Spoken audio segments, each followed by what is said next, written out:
Bismillahirrahmanirrahim. Alhamdulillah wa bihi nasta'in ala umurid dunya waddin wassalatu wassalamu ala sayyidil mursalin wa ala alihi wa sahbihi ajma'in. Subhanaka la ilma lana illa ma 'allamtana innaka antal alimul hakim.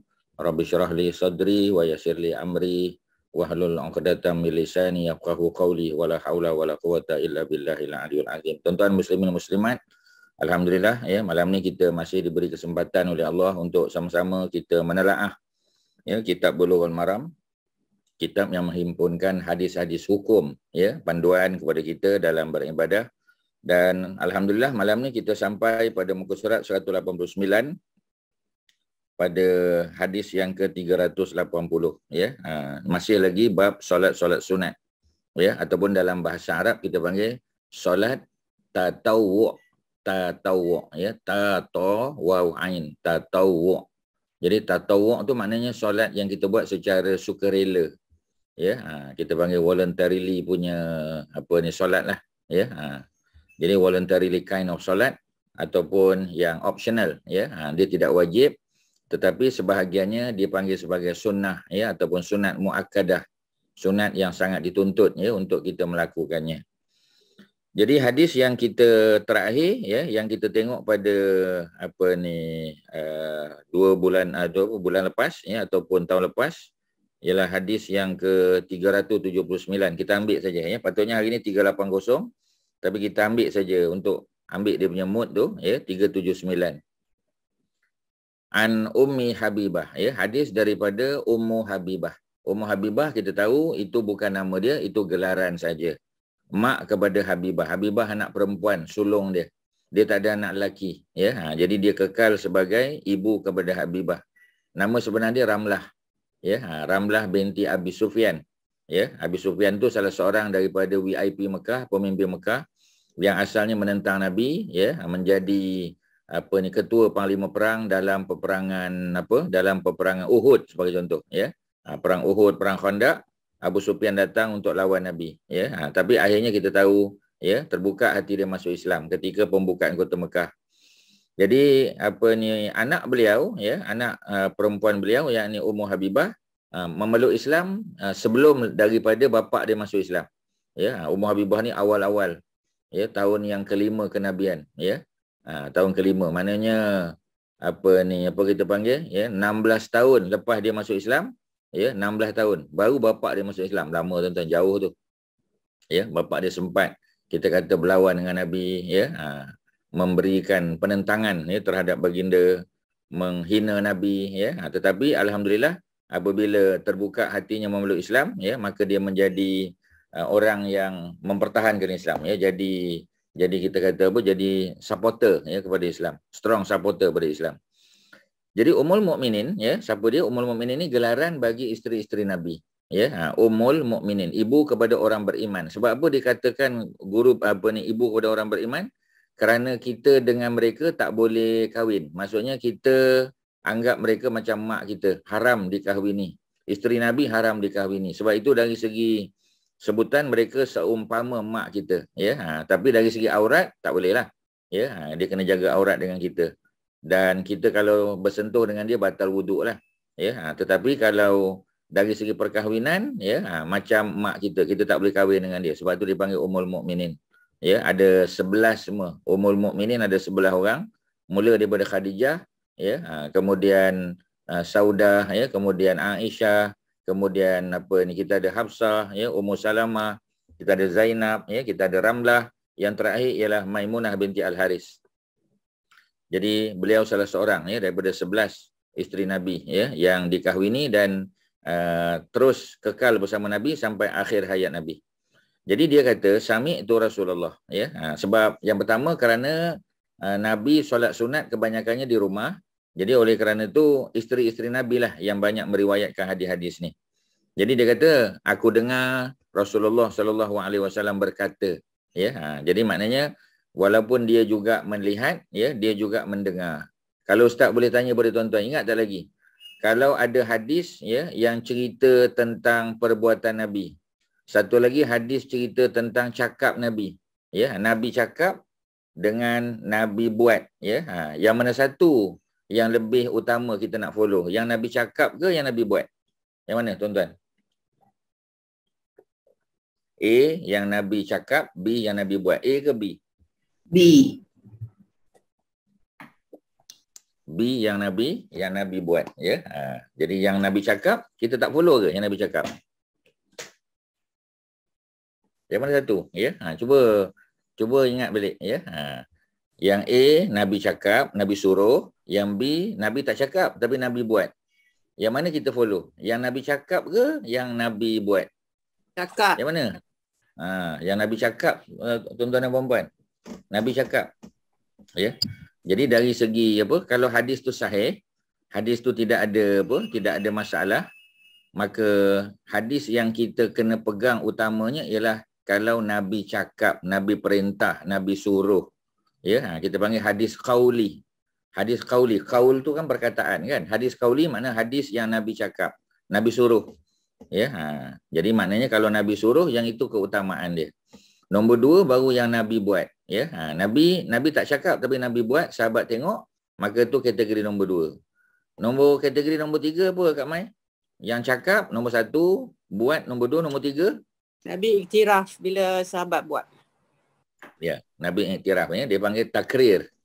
Takrir makna Nabi iktiraf. Nabi tak cakap, Nabi tak buat, ya, tapi bila ada sahabat buat, maka Nabi endorse, ya, Nabi iktiraf. Ya, jadi maknanya benda tu benda yang dibenarkan. Cuma macam tadilah, ya, bukanlah maknanya macam kita kata Bilal bin Rabah kan, ya, bila Nabi tanya, ya, Nabi kata amalan apa yang kamu buat sampai aku dengar terompah engkau di syurga. Bilal kata biasa-biasa je, ya. Nabi kata cuba diteliti balik apa yang kamu rasa kamu buat secara konsisten sehingga menyebabkan kamu layak untuk masuk syurga Allah, ya. Bukanlah maknanya amalan tu saja dibuat, dia buat amalan-amalan lain, tapi yang itu tu special. Ya, dia kata mungkin solat sunat selepas selepas taharah. Maknanya bukan selepas wuduk saja, kalau dia tayamum pun dia solat sunat juga. Ya, selepas tayamum ataupun lepas wuduk. Kita orang Melayu panggil solat sunat wuduk sebab biasa kita bersuci dengan wuduk, dengan air. Tapi kalau satu hari, ya, kita tidak ada bekalan air yang cukup, air untuk minum saja, ya, dalam perjalanan, kehabisan air, kita bertayamum. Lepas tayamum, boleh tak solat sunat tayamum? Jawapannya boleh. Ya, kerana tayamum juga adalah salah satu daripada apa kita panggil, daripada cara bersuci.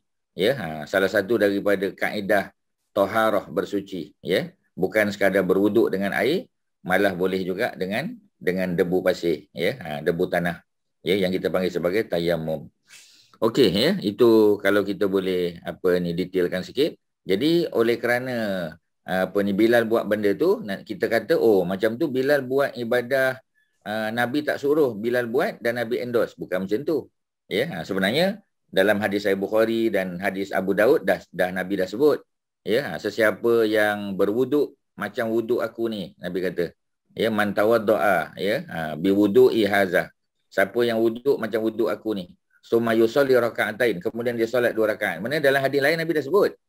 Ya, Nabi dah kata dah, sesiapa yang berwuduk macam wuduk aku ni, kemudian dia solat 2 rakaat, ya, dia khusyuk, dia tidak bercakap, ya, benda-benda yang tak berkait dengan solat.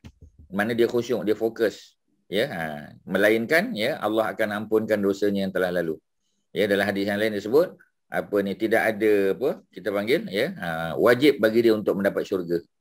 Jadi maknanya hadis tadi nak cerita bahawasanya yang Bilal buat tu bukan Bilal yang create. Banyak orang salah faham, Bilal tak create. Ya, benda tu memang Nabi dah sebut, tetapi Bilal melazimi perbuatan tersebut.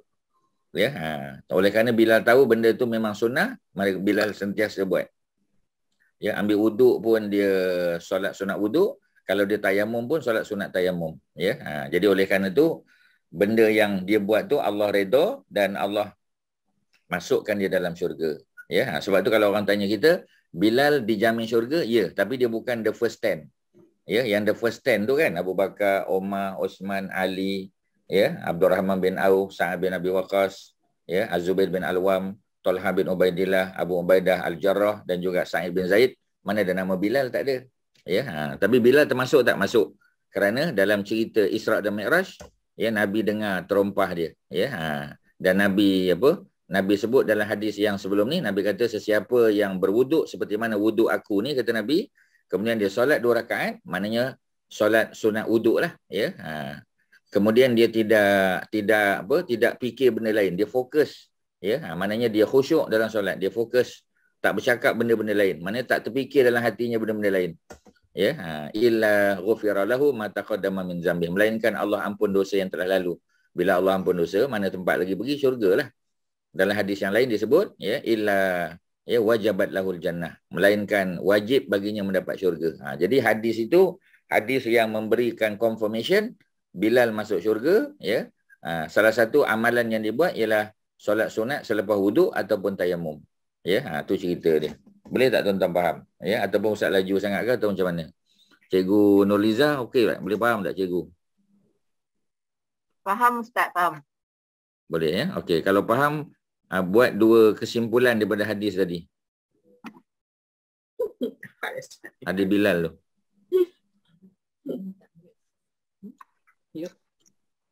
Yang pertama apa cikgu? Satu pun tak apa cikgu. Ya. Daripada hadis Bilal tadi tu, apa yang kita boleh dapat pengajaran? Yang pertama, apa? Tak apa-apa saja cikgu. Ya, silakan. Bilal ni dia melazimi apa yang Nabi dah cakap, dah suruh. Jadi dia buat tu, dia mengikut perintah dia, seorang yang taat lah pada Nabi. Boleh kata begitulah. Apa yang Nabi cakap dia buat, dia tidak bantah. Dan dalam konteks ini, apakah amalan tersebut? Dia solat sunat wuduk tu atau solat sunat tayamum tu. Ya, okey, terima kasih. Ya, jadi maksudnya pengajaran di situ ialah Bilal orang yang taat, ya, bukan dia create benda tu, ya. Banyak orang salah, ya. Kadang-kadang ustaz pun ada salah sebut, ya. Ustaz yang sebut dia kata Bilal buat sesuatu yang Nabi tak pernah suruh. Ada, tak betul tuan-tuan. Sebab dalam Sahih Bukhari ada cerita tentang solat sunat wuduk. Ya, dalam dalam Sunan Abi Daud ada cerita. Ya, cuma Bilal bila dia tahu benda tu termasuk perkara yang Nabi suka, ya, Allah suka, maka dia buat. Dan dengan sebab kecintaan dia, ketaatan dia pada solat sunat selepas wuduk ataupun tayamum itu, maka Allah masukkan dia dalam syurga, ya, melalui isyarat ketika Nabi, ya, Nabi dijemput oleh Allah untuk melihat-lihat keadaan syurga. Jadi dengar dengar terompah Bilal, bunyi terompah Bilal, ya, dan Nabi tanya, ya, apa istimewa sangat? Pasal apa terompah Abu Bakar, terompah Umar tak dengar, ya? Yang pertama, ya, tak perlu dah terompah Umar, terompah Abu Bakar tak perlu dah, sebab mereka ni 10 dijamin syurga. Ya, bila dah 10 dijamin syurga, apa perlu diulang balik? Redundant, ya. Jadi dalam Islam ni kita tahu tak perlu redundancy, tak perlu. Jadi tak perlulah cerita Abu Bakar, Umar, Osman, Ali tu tak perlu, ya. Ceritalah sahabat-sahabat lain pula. So dalam kes ni siapa dia? Bilal bin Rabah. Ya, itu pengajaran pertama. Pengajaran yang kedua apa, Kak Mai? Kak Maimunah, apa pengajaran kedua daripada hadis yang Ustaz sebut tadi? Yang ketaatan tadi dah betul lah, ya. Bagi satu lagi.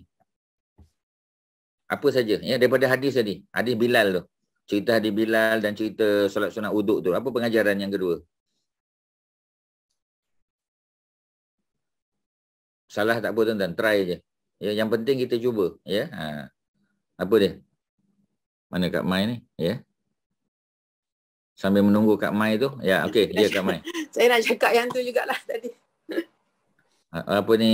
Ejaz sikit, ejaz. Yang originalnya sunnah Nabi, dia tak cakap solat sunat wuduk, dia cakap selepas siapa ikut Nabi wuduk dan khusyuk akan dapat apa tu? Yeah. Akan dihapuskan dosa lah. Itu yang original, yang telah lalu, hadis. Yang telah lalu. Yang telah lalu. Dalam lain perkataan, kalau dosa yang telah lalu diampun, maknanya apa tu? Masuk syurga lah, insyaAllah. Masuk syurga lah, ya. Jadi dalam hadis, dalam ayat Quran, tuan-tuan kena faham dia punya cause and effect. Ya, cause dia apa? Ya, effect dia apa? Jadi maknanya kalau dia buat baik, ya, dosa telah diampun, maka the end result apa? End resultnya syurga lah. Ya, tuan-tuan kena macam tu. Dalam bahasa Arab kita panggil sebab dan musabab. Sebab dan musabab, ya. In English kita panggil cause and effect. Ya, cause and effect relationship. Jadi bila ada cause and effect, kita tahu. Untuk dapat efek mesti ada cause. Kena buat sesuatu, ya. Contoh dalam surah Maryam, bila Allah nak Maryam makan rutop, ya, buah kurma yang masih fresh, ya. Allah suruh Maryam ayat 29, ayat 25, ya, dalam surah Maryam. Allah suruh Maryam usaha juga menggegarkan pokok walaupun pokok tu besar. Tak mampu nak gegarkan, tapi usahakan juga. Kerana yang Allah nak tengok ialah proses. Ya, Allah nak tengok kita punya usaha, kita punya ikhtiar. Ya, gagal ke, berjaya ke, itu cerita lain, itu bonus. Ya, yang itu yang kadang-kadang kita tak berapa faham tu, ya. Contoh kita kata lah, ustaz saya kalau buat pun tak dapat ustaz, tak nak macam tu. Ya, kita punya kita punya mindset macam tu kita tak nak. Ya, all out, buat, usahakan. Walaupun tak boleh, usahakan juga. Sekadar yang kita mampu, ya. Sebab yang menentukan berjaya atau tidak atau kualiti amal kita tu Allah. Jadi kita buat aja all out, tapi of course buat tu dengan persediaan lah, ada preparation, ya, ada knowledge, ya, ada ada ikhtiar, ya, untuk make sure kita buat tu dengan betul. Bila kita dah buat, ya, kalau ada kesilapan, ada apa, tak apa, ya, kerana Allah Maha Pengampun, ya, itu yang penting. Okey, ya, terima kasih. Kak Suharti, apa yang boleh dapat daripada hadis tadi? Other than yang Cikgu Noliza dengan Kak Mai sebut. From that hadis, apa lagi? Ya, yang Ustaz dah sebut, tuan-tuan ulang saja. Bahawasanya Bilal ni macam mana Bilal ni? Bilal himself ni macam mana? Taat dan himself. Okey, taat betul, dah ulang, ya. Other than that, yang baru, poin baru pula. Yang taat tu okey, kita dah faham dah. Dia nak buat perkara yang Nabi suka. Yang Nabi suka, lepas tu dia akan continue to do it in a consistent manner. Continuously lah, ya, consistently dia buat. Yes. Jadi dia punya satu yang tuan-tuan dan puan-puan mungkin tak perasan tadi, ya. Ustaz sebut tentang 10 dijamin syurga, ya. Apa yang Ustaz sebut tentang 10 dijamin syurga tadi? Bilal tak ada dalam tu. Ya, bila Bilal tak ada, Bilal bukan the first 10. Tapi Bilal dijamin syurga tak? Bilal dijamin syurga. Ya. Melalui cerita mana? Melalui cerita mana tadi? Terompah dia. Cerita Isra' Mi'raj tu. Cerita Mi'raj yang Nabi kata Nabi dengar terompah dia, tuan-tuan. Nabi dengar terompah, bunyi terompah dia. Ya, bunyi terompah. Ya, Nabi sebut terompah, ya. Jadi sebab apa, ya? Sebab memang kalau tuan-tuan pergi masjid negara Arab memang dia pakai terompah, dia tak pakai slipper. Pasal slipper very slippery, tuan-tuan. Ramai orang jatuh. Dekat Malaysia ni, tuan-tuan, ya, dekat tandas masjid, ramai orang jatuh, especially orang pencen. Pasal pakai slipper. Ya, dia dah tahu dah slipper tu in English, slipper tu from the word slippery. Itu yang dia slip, tuan-tuan. Ya, sebab tu pakai terompah. Terompah tak tergelicik. InsyaAllah tak tergelicik. Sebab terompah berkayu. Ya, tu keletuk bunyi, ya. Tuan-tuan pergi negara Arab, ya, kebanyakannya memang semua pakai terompah, tuan-tuan. Jarang pakai slipper ni. Kita Malaysia aje. Lepas tu slipper Jepun pula tu, tuan-tuan. Bagilah slipper quality sikit. Bagilah Croc ke apa ke, ya. Duit banyak bagi letak kat masjid tu. Ya, tapi itulah ustaz. Dia kata saya letak 5 pasang Croc. Sekali-sekali datang habis semua, tak ada dah. Ya, hilang semua. Ya, ada orang ambil. Senang je tuan-tuan, letak situ, ya. Banyak tempat letak kan. Apa Ustaz, ni milik masjid. Tak pakai terompah Ustaz, sekarang pakai house. Boleh juga, tapi maksudnya kena make sure apa ni tak licin lah kan. As long as tak licin, okey, mesra, ya. Okeylah tu, ya. Okey tuan-tuan, ya. Kita teruskan, ya. Tak habis tadi hadis lagi. Yang 379. Jadi kata Habibah, aku dengar. Ya. Assalamualaikum Ustaz. Minta maaf, mau tanya sikit. Hadis Rasulullah yang berkenaan dengan solat sunat selepas taharah tu, sebelum Rasulullah Isra' Mi'raj ke ataupun selepas Isra' Mi'raj? Jadi ada perbincangan lah para ulama, ya. Jadi sebahagian besar kata kalau the hadis itself, ya, sebab hadis yang cerita tentang solat wuduk ni bukan hadis Sahih Bukhari itu saja, ada beberapa hadis lagi, termasuk Abu Daud, ya. Dan mereka boleh kata sepakat untuk mengatakan hadis tu sebelum peristiwa Mi'raj. Ya, sebelum peristiwa Mi'raj. Sebab Nabi telah solat mengikut syariat Nabi Ibrahim sebelum tu lagi. Sebelum Isra' Mi'raj, Nabi memang tak solat 5 waktu. Tuan-tuan, ya, dengar baik-baik, ya. Sebelum Isra' Mi'raj berlaku tahun yang ke-11 selepas Nabi jadi Nabi. Ya, Nabi jadi Nabi ketika turun Iqra' bismi rabbikal ladzi khalaq. 10 years after that, baru berlaku Isra' Mi'raj, baru diwajibkan solat 5 waktu. Okey, ya. Jadi kalau kita kata solat 5 waktu baru diwajibkan, ya, dah tentulah. Maknanya masa Nabi naik tu Nabi tak solat 5 waktu lagi. Yes, of course. Ya, dan Nabi dengar di atas, ya, di langit yang ke-7 atau langit 7 bunyi terompah Bilal. Maknanya Nabi belum sembahyang 5 waktu lagi. Jadi kalau belum sembahyang 5 waktu, maknanya wuduk tak ada lagi lah. Kalau kita baca macam tu, kita boleh salah. Sebab bear in mind, Nabi sudah solat tak sebelum yang solat 5 waktu tu? Sudah. Nabi pakai syariat siapa? Nabi pakai syariat yang default punya syariat. Default punya syariat, syariat Nabi Ibrahim. Maknanya Nabi daripada awal dah solat. Cuma solat dia 2 waktu. 2 waktu dan 2 rakaat. Subuh dan juga maghrib. Macam subuh dan macam maghrib. Ya, sebelum solat kena taharah, ya. Maknanya syariat taharah sudah ada sebelum peristiwa Isra' Mi'raj. Haji Megat boleh faham tak? Ya, boleh saya. Okay. Oh, selesailah isu. Maknanya wuduk, ya. Cerita wuduk ni dah ada sebelum tu lagi. Maknanya kalau wuduk dah ada, sunat wuduk pun dah ada. Tentu kena tengok macam tu. Ya, baru kita boleh jawab soalan. Okey, ya, boleh, ya. Alhamdulillah, cantik. Soalan cantik. Okey, tuan-tuan, ada apa-apa? Kalau tak ada kita sambung. Jadi Nabi kata, ya, daripada apa yang Ummu Habibah sebut, Nabi sebut man solat, sesiapa yang solat, ya. Solat tu, tuan-tuan, kalau kita belajar bahasa Arab, solat tu past tense. Solat tu past tense, ya. Tetapi sebab depan dia ada man tu kita panggil conditional particle, dia panggil. Ya, Kak Suharti, ya, kita ada conditional particle. Sebahagian kata man tu bukan conditional particle. Dia kata man tu adalah noun, ya. Tetapi yang penting dia conditional. Okey, itu yang paling penting. Sama ada dia particle, conditional particle ataupun dia conditional noun, tak apa. Yang penting dia conditional. Bila dia conditional, maknanya sesiapa kat sini. Sesiapa yang, maknanya anybody, siapa saja yang solat, ya. Jadi walaupun solat tu past tense, tapi oleh kerana dia didahului, ya, dia preceded by conditional noun ataupun particle, maka meaning past tense tu jadi future. Ustaz ulang balik, tuan-tuan, ya. Solat tu in Arabic, solat is a past tense. It's a past tense verb. Boleh faham, ya? Walaupun dia past tense verb, tetapi dia preceded by conditional noun or particle, which is man.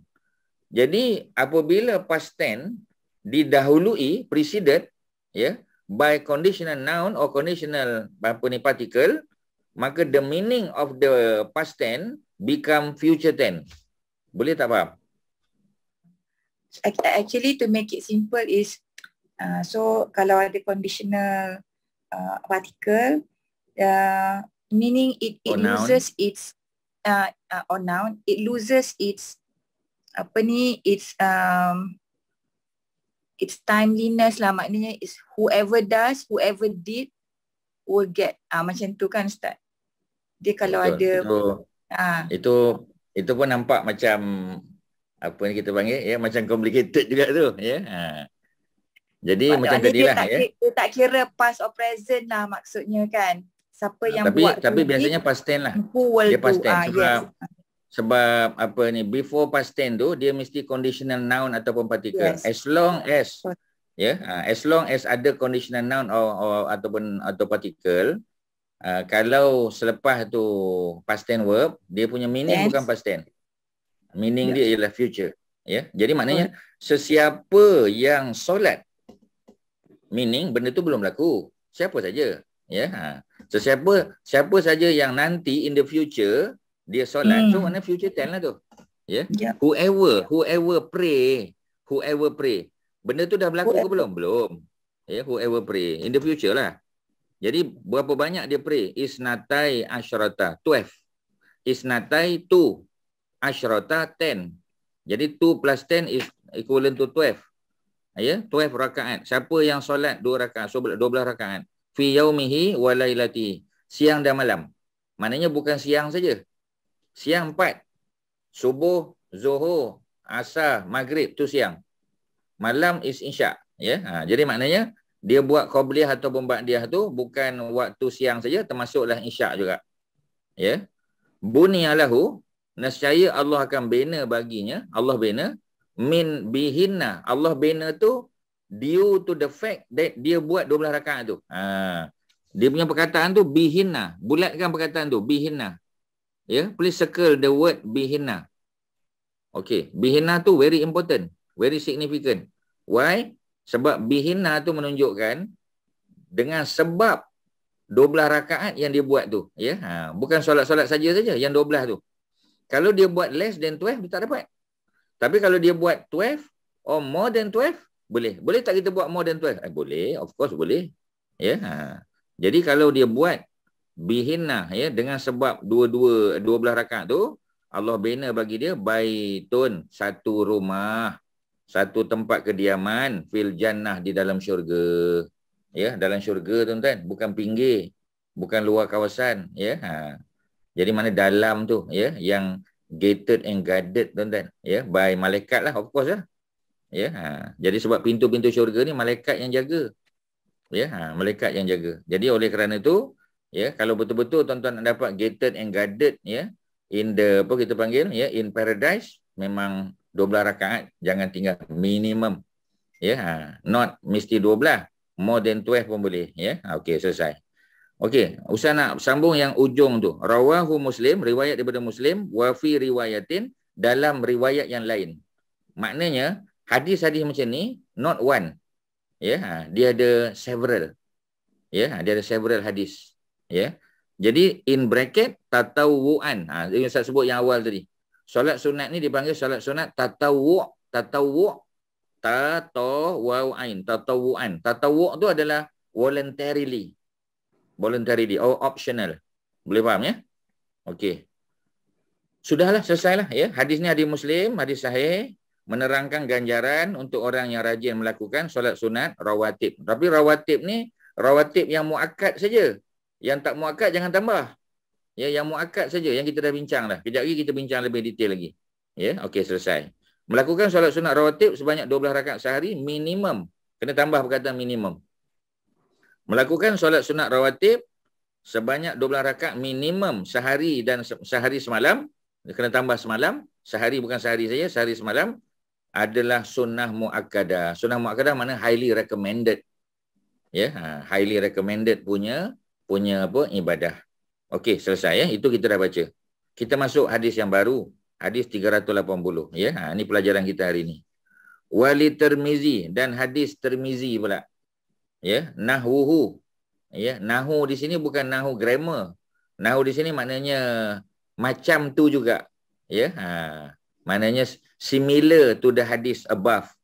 Ya, similar to the hadis mentioned above. Ya, maknanya mention above tu yang tadi lah 379 tu lah.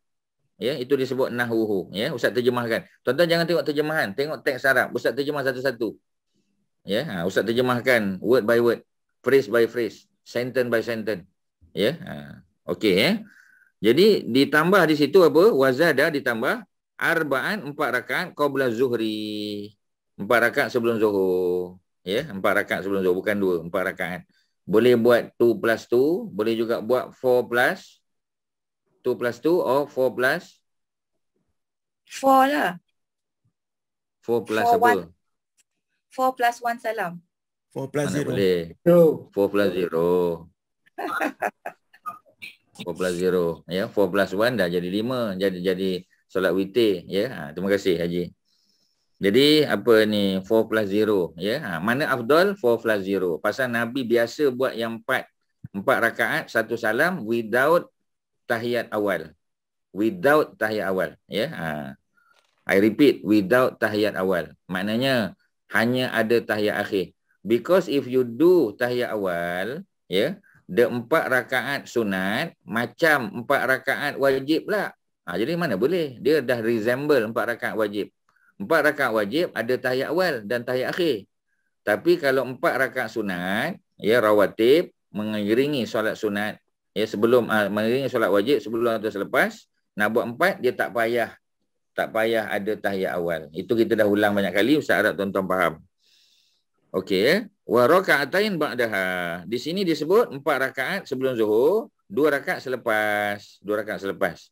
Dan memang ada hadis yang cerita 4 rakaat selepas, memang ada. Ya, itu bonus. Tuan-tuan, minimum tuan-tuan buat 2 rakaat selepas Zuhur. Wa raka'atain ba'dal maghrib, 2 rakaat selepas maghrib, ya. Lepas maghrib kita buat. Wa raka'atain ba'dal isya'. Di sini juga disebut 2 rakaat lepas isya'. Ya, ada tak yang 4 rakaat lepas isya'? Ada. Sebab kita tak boleh ambil satu hadis dan kita buat final decision. Tak boleh, kan? Kita kena gabungkan. Ya, kena dengar macam cerita apa kita panggil? Ya, macam cerita imam kita kata mandikan budak yang mencuri. Kita kena dengar semua cerita. Ya, kena dengar daripada imam tu sendiri, kena dengar daripada wartawan, kena dengar daripada keluarga dia, kena dengar daripada budak. Kita kena dengar semua cerita baru boleh buat kesimpulan. Kalau kita dengar one-sided punya story, ya, one side of the coin, ya, tuan-tuan, kita tak akan dapat. Kita akan buat banyak fitnah nanti. Ya, itu Ustaz bagi contoh sebab benda tu viral, orang semua tahu. Ya, boleh, ya? Okey. Jadi apa ni maghrib tadi dan juga isyak tadi. Wa raka'atain qabla salatil fajar, dan 2 rakaat sebelum solat fajar. Solat fajar here is solat subuh. Fajar, ya, makna perkataan yang lain bagi subuh. Ya, dan solat fajar ni bukan solat sebelum masuk waktu subuh. Itu tahajud nama dia. Ya, mesti masuk subuh dulu, azan dulu. Immediately after azan is called solat sunat fajar or solat sunat subuh. Or in Malay we call it solat qabliyah subuh. Sebab orang Melayu panggil qabliyah subuh. Ya, orang Arab panggil sunat fajar or sunat subuh. Itulah cerita ni, boleh, ya? Okey, selesai. Jadi kalau kita campur semua, subuh 2 qabliyah, Zuhur qabliyah 4, ba'diyah 2, ya. Kemudian maghrib ba'diyah 2, isyak ba'diyah 2, ya. Kalau ikut pada hadis ni, total dia 12 lah. Ya, total tu minimum 12. In order to qualify, ya, to qualify for that, to qualify for apa kita panggil baitun fil jannah, satu rumah dekat syurga tu, to qualify, ya, minimum 12. Ya, kalau nak lebih baik lagi, ya, buat lebih, ya. Buat lebih tu ada pula dia punya kelebihan yang lain pula. Ya, ada bonus lah. Boleh, ya? Okey, selesai. Ada soalan? Silakan. Ada apa-apa? Kalau ada lah. Kat mana yang hadis yang cakap yang the afdal is 4 rakaat 1 salam rather than 2 rakaat 4 rakaat 2 salam? Kat mana? Dalam hadis apa? Dalam Sunan At-Tirmizi, kitab lain, tak ada dalam ni. Okey. Ya, kalau nak tengok dalam apa, dalam internet, ya, kitab tu nama dia Syama'il Muhammadiyah. Ya, you can write it down, ya, Syama'il Muhammadiyah. Syama'il Muhammadiyah, ya. Syama'il Muhammadiyah tu Ustaz mengajar di Masjid apa, Darul Ihsan, Subang Jaya. Ya, dekat itulah, dekat apa kita panggil? Dekat Subang Perit tu, atas dia kan.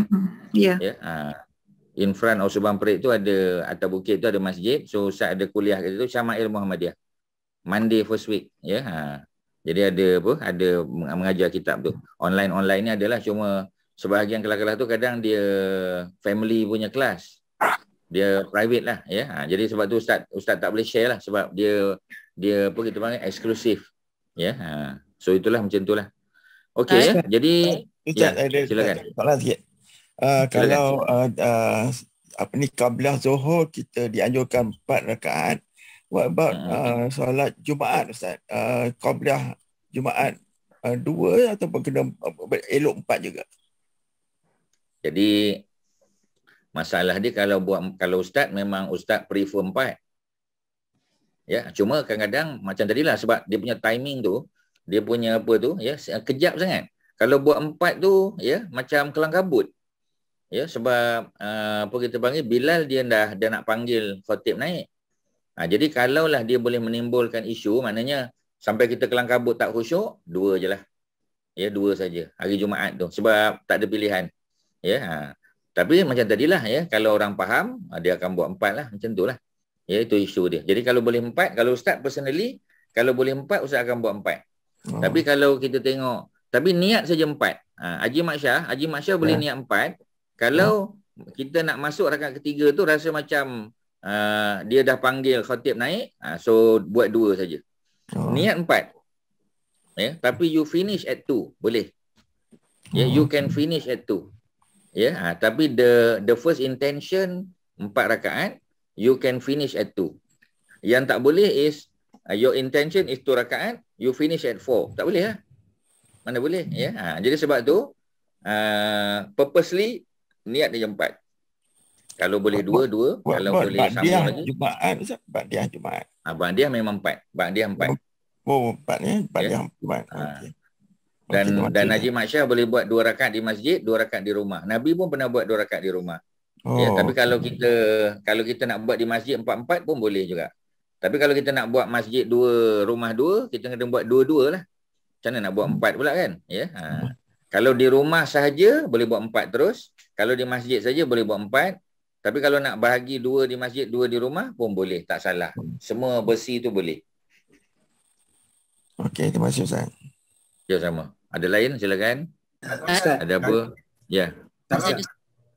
Ya, silakan. Solat Qabliyah Zuhur, lepas tu macam ada orang datang. And then kita dah dah sekejap je macam tu, kita balik, kita nak solat tapi kita lupa yang kita tak solat Zuhur lagi. So kita terus buat bad. So perlu ke kita ulang balik selepas kita buat solat Zuhur tu? Ulang yang mana? Solat sunat Badliyah. Sebab kita maknanya by right kena ulang lah balik ya. Sebab dia punya sequence mesti fardu dulu followed by ba'diyah. Ya, tiba-tiba kita tadi kan dah tersilap kan. Nama pun tersilap tapi Allah bagi pahala lah. Even if you repeat the ba'diyah, you get rewarded. Don't worry lah about that. Ibadah ni tuan-tuan jangan bimbang lah. Allah you will be kita panggil you will be rewarded accordingly. Itu istilah dia Ustaz menunggu perkataan accordingly tadi. Ya, jadi maknanya jangan bimbang. Allah akan bagi pahala. Ya, walaupun kita ya Allah dah terlupa ya. Pasal apa aku buat ba'diyah sedangkan aku belum buat zuhur sebab ada orang datang tadi kan. Ya. Jadi kita kena buatlah zuhur tu. Ya, lepas zuhur followed by ba'diyah tak? Buat lagi ba'diyah. Pasal yang tadi kita dah tersilap. Ya, Ustaz kias ya. Ni Ustaz pakai kias ni pakai Imam Syafi'i punya kaedah lah. Ini Ustaz kias kepada kita panggil menyembelih. Ya, masa hari raya Korban ada seorang sahabat ni dia excited sangat sebelum sembahyang sunat hari raya haji dia dah sembelih binatang dulu.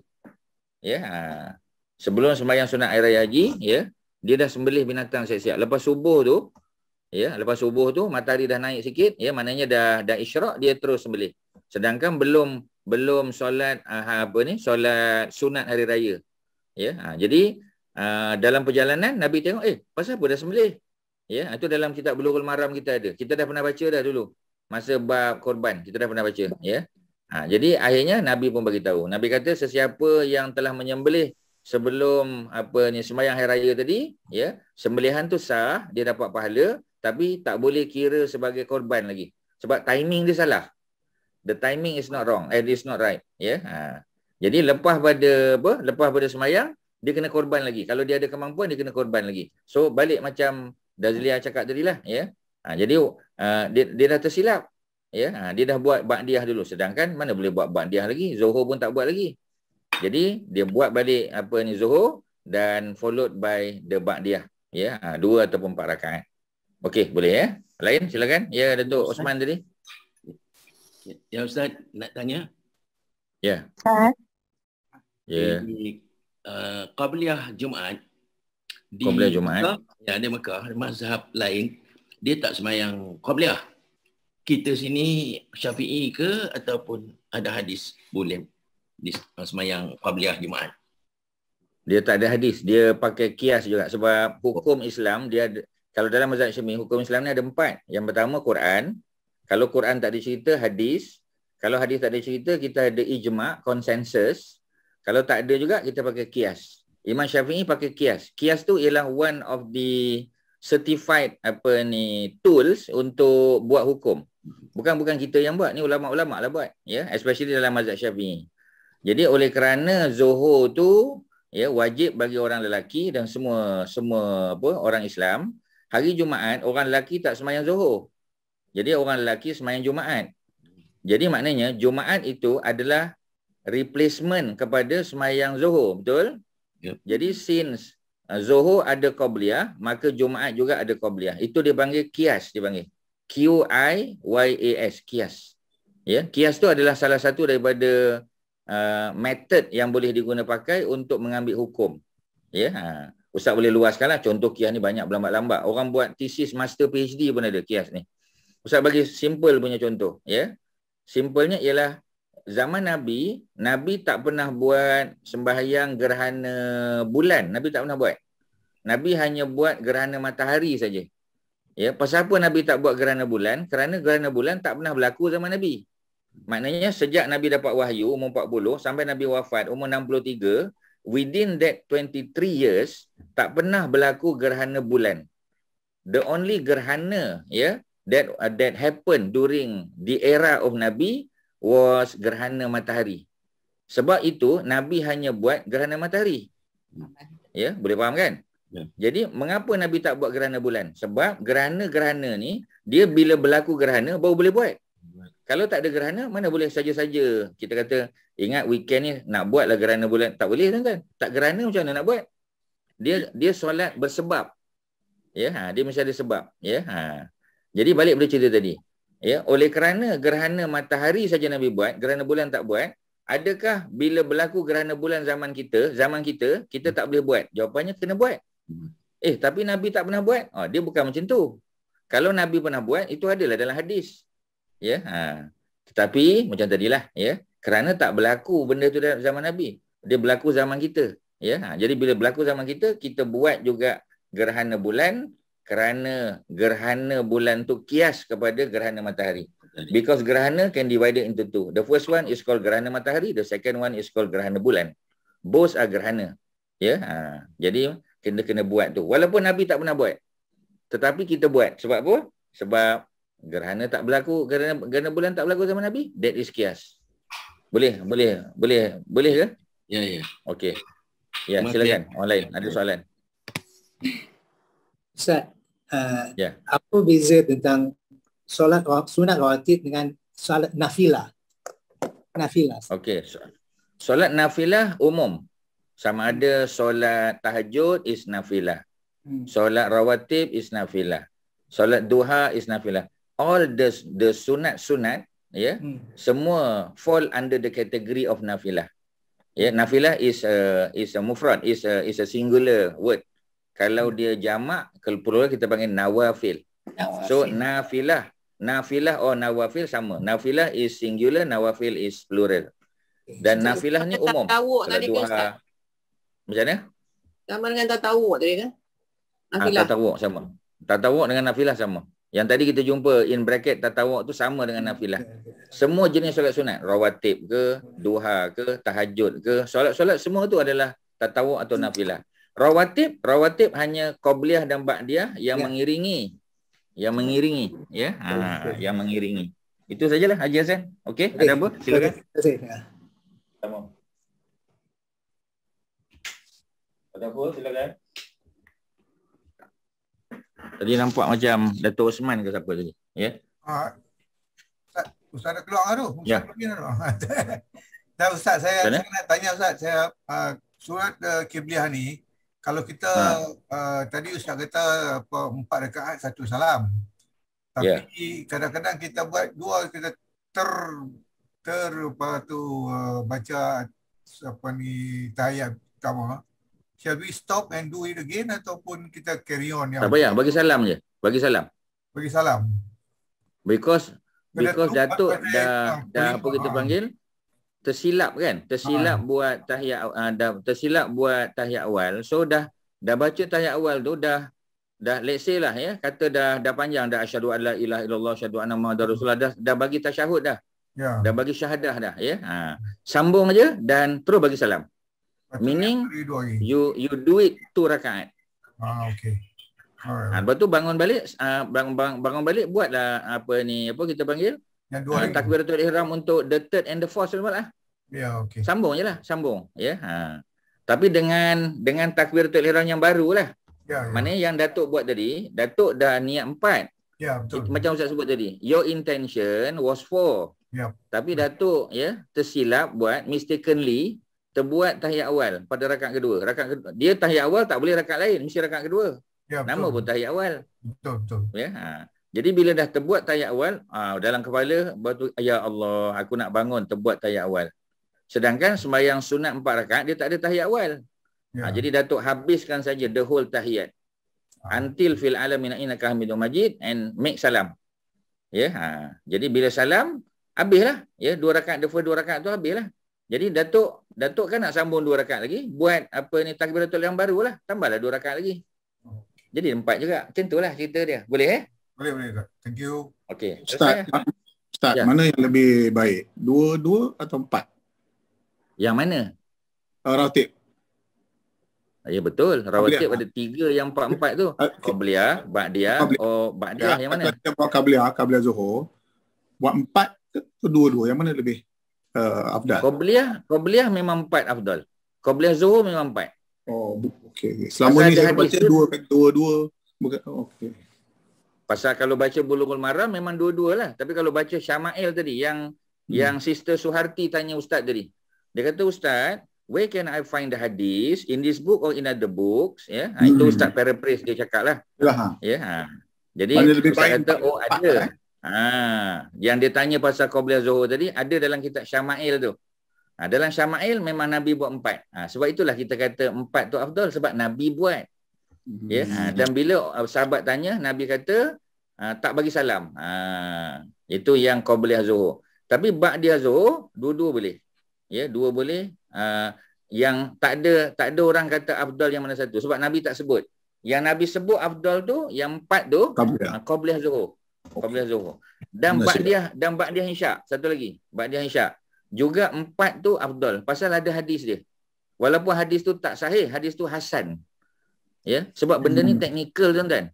Ustaz kadang-kadang bila nak sebut hasan, sahih, ya, gharib apa semua tu bimbang takut pasal benda ni teknikal. Dia bila teknikal, dia engineer yang tahu tuan-tuan. Engineer dalam hadis lah.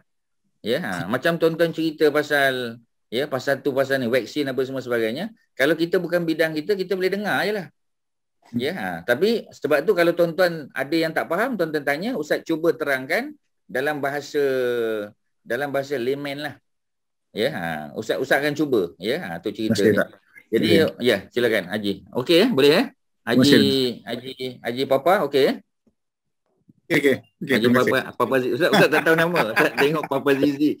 Siapa sebenarnya? Haji siapa ni? Minta maaf. Azizi. Boleh kenalkan diri? Azizi. Ya? Azizi. Nak panggil apa? Azizi ke? Azizi. Yalah. Azizi. Okey, brother Azizi ya, sebab tak nak beritahu Ustaz panggil itulah. Ustaz suka panggil Haji sebenarnya. Sebab Haji ni walaupun sahabat-sahabat tak letak, mana ada Haji Abu Bakar, Haji Omar, Haji Osman kan tak ada kan. Tapi ini budaya Melayu yang tak ada masalah. Okey je. Sebenarnya ya.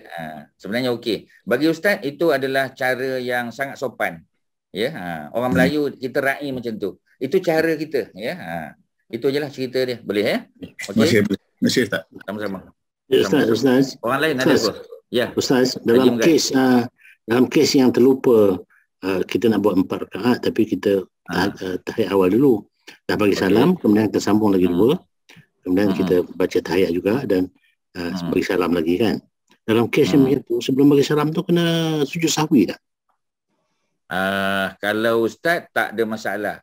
Ya, sebab tak ada pula tengok Nabi. Kejap lagi kita akan jumpa Nabi niat untuk tahajud 2 rakaat tapi dalam hati Nabi takut dah masuk subuh. Terus Nabi tukar niat menjadi 1 rakaat dan tak ada pula dengar Nabi buat sujud sahwi. Setakat bacaan Ustaz tak dengar pula. Jadi oleh kerana Nabi tak buat, so lebih selamat tak buat lah. Dia tak macam kalau ada ketika Rasulullah dia terlupa kan. solat tu dua. Ya. Apa ni, dia apa tu, dia terlupa. Kemudian sahabat tegur, adakah syariat baru? Kenapa tak cukup rakaat? Tak cukup. Okey, tak, Nabi tambah aja lagi rakaat yang tak cukup tu kan. Ya. Dan selepas tu Nabi sujud sahwi kan. Betul. Ya, jadi yang itu untuk sebab cuma kes tu kes Zuhur. Solat Zuhur sebahagian sebut solat Asar. Sebenarnya Nabi bukan lupa. Allah buat Nabi macam lupa. Sebab kalau kita kata Nabi lupa, bahaya. Pasal nanti ada benda-benda lain kita kata Nabi lupa kot. Orang akan gunakan alasan lupa tu. Sedangkan Nabi tak lupa. Allah sengaja buat Nabi macam lupa untuk mendatangkan satu syariat yang namanya ialah sujud sahwi. Cuma macam tadi, Datuk Osman tanya tadi. Sebenarnya yang lebih, kalau kita nak buat macam Nabi pun boleh. Maknanya, kita bagi salam, yang tadi dah niat 4 kan? Dah niat 4. Dah niat 4. Jadi dah niat 4, kita buat 2. Bila kita buat 2, kita dah bagi salam. Selesailah. Jadi bila kita bangun tu, boleh tak kita terus je, tak ada takbiratul ihram lagi? Jawapannya boleh. Pasal memang purposely, kita dah niat 4 tadi. Macam Nabi niat 4, Nabi terbuat 2. Boleh tak kias daripada solat wajib menjadi sunat? Jawapannya tak ada masalah, boleh je. Tapi sebahagian ulama akan, sebab benda ni dia tak clear cut. Bila tak clear cut, dua-dua pandangan ada. Ulama fiqh biasanya akan tengok daripada dua-dua perspektif. Okey, Ustaz bagi contoh balik sembahyang Jumaat tadi. Dalam bidang ilmu Principle of Islamic Jurisprudence, tuan-tuan boleh salin. Principle of Islamic Jurisprudence ni satu cabang ilmu pengetahuan. Kalau tuan-tuan pergi UIA, UKM semua adalah subjek ni. Untuk budak-budak pengajian Islam dan budak-budak ekonomi. Budak-budak ekonomi pun belajar juga. Budak-budak muamalat, Islamic finance, banking semua belajar benda ni. Nama dia Principle of Islamic Jurisprudence. Okey, Ustaz cerita satu. Islamic Jurisprudence itu fiqh. Yang kita duk sebut fiqh ni, itu Islamic Jurisprudence. Jurisprudence, Jadi apa ni, kalau kita kata Principle of Islamic Jurisprudence, itu kita panggil usul fiqh. Subjek yang lain tau. Dia dua subjek yang berbeza. Usul fiqh mengajar kita macam mana nak dapatkan fiqh tu. In order to get the end product is called fiqh. Kita kena belajar dia punya principle tu. Which is called usul in Arabic. Tuan-tuan dapat ya? Tuan-tuan follow kan? Follow Ustaz ya? Sebab Ustaz bimbang tuan-tuan ada yang missing apa-apa ya. Kalau tuan-tuan tak dapat, Ustaz ulang, tak apa. So, dalam pengajian usul fiqh, Principle of Islamic Jurisprudence, solat solat Jumaat ni dia ada dua definisi. Dia ada dua pendapat. Yang pertama yang mengatakan bahawasanya dalam mazhab Syafi'i, sembahyang Jumaat tu adalah replacement kepada solat Zuhur. Cuma solat Zuhur 4, solat Jumaat 2 pasal dia ada khutbah 2. Jadi memang ulama-ulama dalam mazhab Syafi'i setuju solat Jumaat tu adalah replacement kepada solat Zuhur. Jadi kalau dia replacement solat Zuhur, maka Zuhur ada qabliyah, ada ba'diyah, Jumaat pun ada qabliyah, ada ba'diyah. Kias kan? Itu dalam mazhab Syafi'i. Another kita panggil stand, pendapat kedua, another opinion, second opinion kata, sembahyang Jumaat is not a replacement for solat Zuhur. Sembahyang Jumaat is a solat by itself. Is independent. Itu perkataan ni tuan-tuan. Dia solat yang bersendirian. Apabila dia solat yang bersendirian, ini dalam mazhab dalam mazhab Hambali lah. Ini orang Mekah lah. Mekah, Madinah apa semua sebagainya. Mereka berpendapat oleh kerana solat Jumaat tu dia bukan solat Zuhur, dia bukan replacement. Ini pendapat dia. Oleh kerana tu dia tak ada qabliyah Zuhur. Dia tak ada qabliyah Jumaat. Sebab tu orang Mekah tak buat qabliyah Jumaat. Tapi tuan-tuan jangan lupa, ada ramai orang selagi imam khatib tak naik atas mimbar, dia buat 2 rakaat bagi salam, 2 rakaat bagi salam, 2 rakaat bagi salam. Banyak solat dia buat. Sampailah khatib naik atas mimbar, Allahu akbar, Allahu akbar. Khatib dah naik atas mimbar, baru dia stop. Solat yang dia buat banyak-banyak ni solat apa dia panggil? Dia panggil solatul intizar. Solat menunggu imam naik atas, khatib naik atas mimbar. Dan dia buat banyak, bukan 2. Banyak dia buat tuan-tuan. Kalau tuan-tuan perhati, tapi tuan-tuan, dia kata saya tak pernah nampak pun. Tuan-tuan perhati orang yang tak buat. Tuan-tuan kena perhati orang yang buat. Ya. Kalau dekat Malaysia ni tuan-tuan, ya, Ustaz selalu perhati, ya, orang mazhab Hanafi, Bangladeshi, Pakistani, tuan-tuan, ya. Dia datang masjid, dia solat tahiyatul masjid, ya, ataupun solat duha, dia buat lagi, ya. Kalau ustaz pun buat juga, ya. Tapi ustaz niat duha. Ya, contoh kan, Zuhur sekarang 1.20, ustaz datang 12.30. Bila ustaz masuk je masjid, ustaz buat duha. Pasal tadi kat rumah ustaz baru buat 4. Jadi ustaz pun angkat takbir, buat duha 2 rakaat. Dah termasuklah tahiyatul masjid. Sebab tahiyatul masjid tak perlu niat tahiyatul masjid. Kita niat masuk masjid, tetapi kita niat duha saja. Allahu Akbar, solat duha. Untuk rakaat ke-5 dan ke-6. Ustaz ni kat rumah ustaz buat 4. Jadi dapat tak tahiyatul masjid? Dapat. Ya, 2 rakaat. Habis 2 rakaat, ustaz pun bangun lagi. Ustaz buat 2 rakaat lagi. Rakaat ke-7 dan ke-8. So finish kan, habis. Ya. Kalau ustaz nak buat solat lagi, itu solat lain. Itu solat sunat mutlak.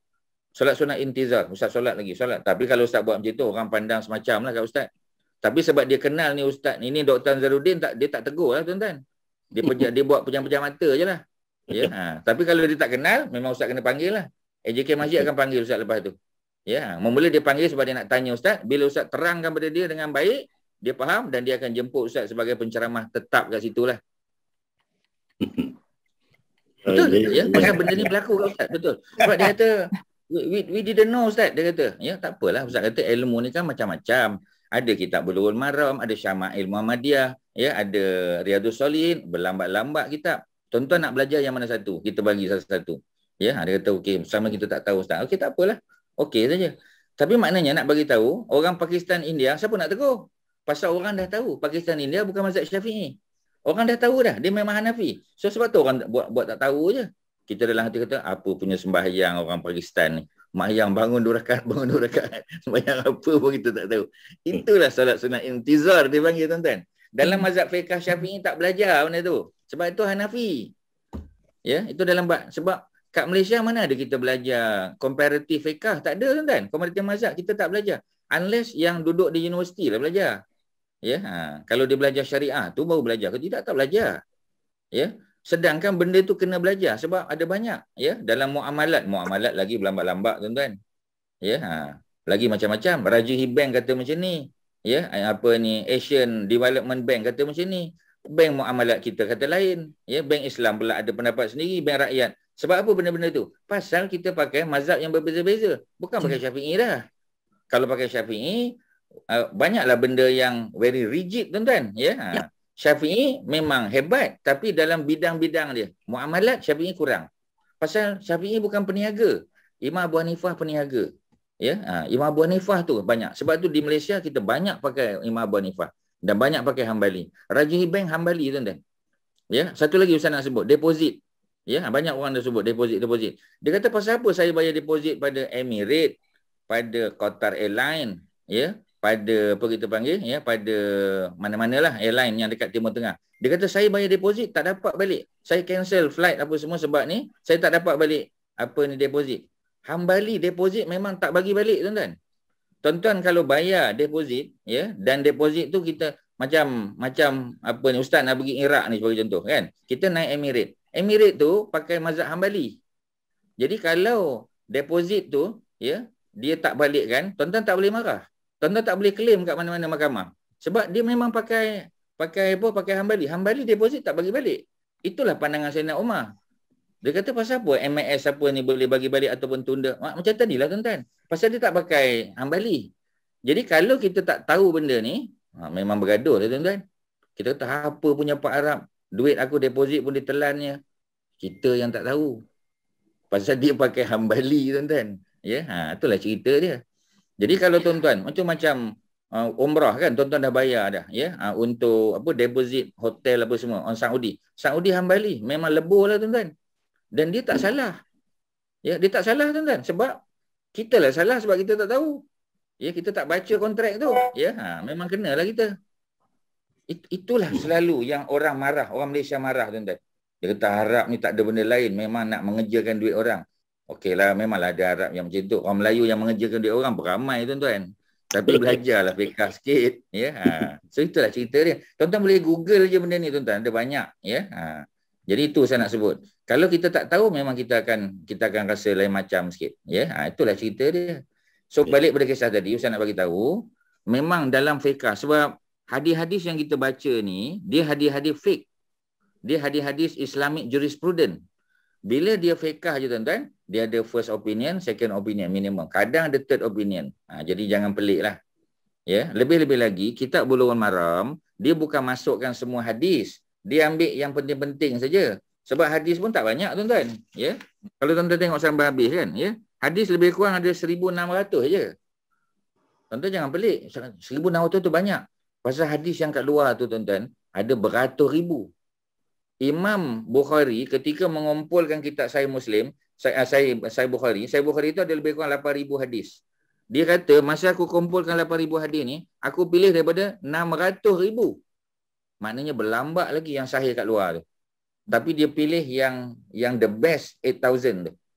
The best 8,000. Apa kita panggil? Ya, the best quality. Jadi quality yang second class, third class tu, yang sahih juga, tu ada lagi berlambak lagi dalam tempat-tempat lain. Banyak tuan-tuan. Sebab tu saya kata, kalau tuan-tuan memang minat nak mengaji, memang sampai kita meninggal lah tuan-tuan. Memang mengaji ni tak habis tuan-tuan. Ya, ada je benda nak belajar. Macam tu tuan-tuan. Ya, dan itu yang penting sebab kalau kita mati dalam keadaan kita mengaji tuan-tuan, mudah-mudahan kita dianggap macam fisabilillah. Kita tak perang angkat senjata tak, ya, tapi dalam keadaan ni boleh tuan-tuan. Tuan-tuan memang kita kena niat dalam hidup kita, ya Allah, ya, aku nak terus mengaji, aku nak terus belajar sebab aku nak baiki amal. Aku nak betulkan persepsi aku. Kena macam tu tuan-tuan. Ya, baru kita boleh jadi committed dalam belajar. Dia macam tu. Walaupun kita part time tuan-tuan ada kerja lain, tak apa, tak ada masalah. Okey tuan-tuan, ya. Tapi kita niat, ya Allah, bagi aku faham, bagi aku masa, ya Allah. Pasal masa ni tuan-tuan, bukan semua orang ada masa. Ya, macam malam ni kan, 36 orang je yang boleh bagi masa. Yang lain mungkin ada urusan lain. Ya, so itulah cerita dia, ya. Okey, ada apa tuan-tuan yang Ustaz boleh bantu? Ustaz nak clarify ni Haji tadi punya soalan. Dia nak sembahyang Qabliyah Zuhur 4 rakaat. Lepas tu at second rakaat dia dah terbaca tahiyat. So actually kalau dia dah terbaca tahiyat pun, let's say dia masa dia teringat tu, let's say dia dah kila asyhadu alla ilaha illallah asyhadu anna Muhammad wa ala ali sayyidina Muhammad. Lepas tu alah, aku dah baca tahiyat.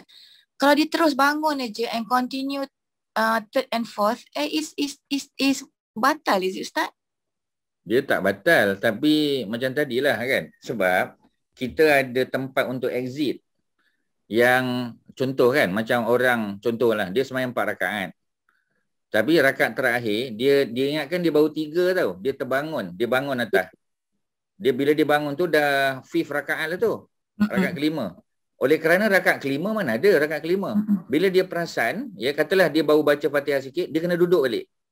Dia kena duduk lah. Pasal dia telah menambah sesuatu yang memang tak ada. Tak ada. Tapi kalau tahiyat awal tu memang ada. Tahiyat awal tu memang boleh buat 2+2. Jadi maknanya dia benda tu boleh tau. Benda tu legal ataupun lawful benda tu. No, it's valid lah maksudnya kan. Dia valid. Jadi bila valid, kita bagi salam. Sebab kita continue je sampai habis. Sampai fil alamin innaka hamidum majid, kita bagi salam. Ya, dah bagi salam. Selesailah. Ya, lepas tu kita bangun. Sama ada kalau sebahagian fiqh sebut kena niat balik. Tapi kalau kita tengok seperti mana Nabi solat 4 rakaat yang Nabi macam terlupa tu, Nabi tak niat dah sebab niat yang pertama tu still valid. Pasal niat pertama kita dah niat 4. Even kalau Nabi bagi salam, Nabi ditegur, Nabi bangun balik, tak ada takbiratul ihram dah. Kena takbir Allahu akbar. Tapi that takbir is not called buat apa takbiratul ihram. Pasal takbiratul ihram dia kena niat balik. Ya. Yeah. The takbir that you mention your niat is called takbiratul ihram. But if the takbir doesn't go together with intention niat, dia tak dipanggil takbiratul ihram. Ya, maknanya dia takbir intervalat saja. Takbir biasa. Maknanya let's say if he gets up, let's say dia baca tahiyat sekali, tak sampailah Hamidum Majid. Lepas tu dia realise that he is reading. Actually, it happened to me before lah, Ustaz. So what I did was, I just got up and just continued my third rakaat lah. But then what I did was, I did sujud sahwi lah. Because I was intending. Tidak salah. Fiqh tak salah. Fiqh tak salah. Cuma kalau Ustaz lebih memilih Sebab rakaat kedua tu memang boleh bagi salam pun, bagi salam je lah dah. Lagipun dah halfway. Dah halfway dah ya. Tak payah U-turn lah. Tak payah bangun balik nak sujud sahwi sebab dia memang valid untuk kita bagi salam je. Tak ada masalah. Pasal memang tempat tu tahiyat awal tu memang ada. Memang ada untuk sembahyang 2 rakaat kan, tu saja. Kalau ustaz memilih yang tu dan kalau Kak Suharti pilih yang tu, dia tidak salah. Ya, cuma yang mana satu lebih apa kita panggil ya, lebih baik itu sajalah. Ini pun pandangan ustaz secara peribadi lah sebab tak ada bukti. Kalau ada bukti senang. Ya, macam Nabi tadi kan, ya. Nabi pasal orang tak tegur Nabi ketika Nabi tahiyat tu pasal tahiyat tu perlahan. Kita baca pelan lagipun dengan Zuhur dengan Asar. Dia memang solat sir. Jadi mana dia dengar kan? Jadi oleh kerana itu tak ada siapalah tegur. Orang tegur bila Nabi bagi salam, baru orang tegur. Nabi pun memang betul-betul Nabi dilupakan oleh Allah. Ya, sebab tu Nabi pandang ke jamaah pun ya terus cakap hal apa dipanggil ya? Hal qasar tas-salah. Lelaki tadi, sahabat tadi kata, "Ya Rasulullah, adakah engkau mengqasar solat?" Qasar min 4 jadi 2. Ya. Jadi bila Nabi tanya kepada para sahabat bagi isyarat, ya, Nabi telah qasar. Nabi pun terus bangun. Ya. Sebab Nabi tahu Nabi telah mengqasar, maknanya 4 rakaat jadi 2. Tapi niat Nabi 4. Ya, tapi Nabi berhenti dekat 2. Bukannya purposely Nabi buat, ya. Tapi sebab Nabi terlupa, bukan terlupa biasa, Nabi dilupakanlah. Kerana Allah nak bagi tahu kalau orang yang terlupa nanti ada satu syariat namanya sujud sahwi. Itu je. Panjanglah cerita tuan-tuan, tapi secara umum ustaz tak nak bagi tuan-tuan keliru ya. Jadi macam tadilah. Tuan-tuan boleh buat 2, campur 2 boleh. Tapi afdal 4 untuk qabliyah zuhur. Ya, untuk ba'diyah isyak pun sama. Kalau ba'diyah zuhur boleh buat 2 ataupun 2 campur 2 pun tak ada masalah. Boleh. Dua-duanya boleh tuan-tuan. Ya, cuma mana afdal tu saja. Jadi oleh kerana soalan tadi tanya mana afdal, ya, ada pula hadis dalam kitab Syama'il Muhammadiyah yang mengatakan bahawasanya solat sunat qabliyah zuhur tu Nabi selalu buat 4 without tahiyat awal. So yang itulah ustaz prefer. Ya, sebab ada contoh. Ya, itulah cerita dia tuan-tuan ya. Okey, ya, kita habiskan Jadi yang 4 terlupa 4 nak buat 4 tapi tengah jalan kita buat tahiyat awal bagi salam. Bila kita teringat kemudian kita bangun tak perlu takbiratul ihram lagi lah kan, ataupun nak kena buat takbiratul lain. Tak perlu ya? Tak, Haji bagi salam tak? Yang rakaat kedua tu bagi salam. Bagi salam lah, bagi salam pasal kita dah tahiyat awal kan. Tahiyat awal kan. Bangun tak perlu niat balik, tak perlu. Tak perlu niat balik ya. Sebab dah niat 4 tadi. Dah niat 4 tadi ya. Tapi takbir lah, Allahu akbar lah. Tapi dia panggil takbir intiqal saja. Takbir intiqal, bukan takbiratul ihram. Ya. Dan solat intizar tadi yang Ustaz cakap tu, contoh yang Ustaz bagi tahu tadi di Masjidil Haram ya. Tu biasa orang buat dua selagi khatib tak naik mimbar. Khatib tak naik mimbar. Bila selagi khatib tak naik mimbar tu maknanya waktu belum masuk.